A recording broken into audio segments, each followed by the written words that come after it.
రుచి వాసన కోసం వంటకాల్లో విరివిగా వాడటం అటుంచితే వెల్లుల్లిలో ఔషధ గుణాలు చెప్పలేనన్ని ఉన్నాయి.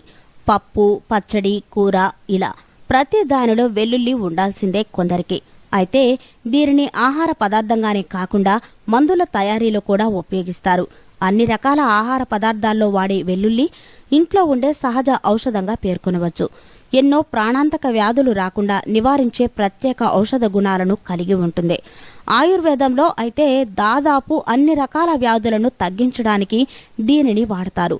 వెల్లుల్లి వాసన ఘాటుగా ఉన్నందున చాలామంది పచ్చిగా లేదా కూరల్లో తినేందుకు ఇష్టపడరు. కానీ దీన్ని తినేవారందరికీ ఆరోగ్యాన్ని ఇస్తుంది.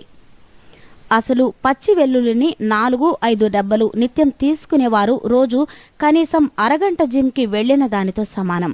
పచ్చి వెల్లుల్లి రెబ్బలు 2-3 తీసుకుని చిన్న ముక్కలుగా కట్ చేసి మిక్సీలో వేసి మెత్తగా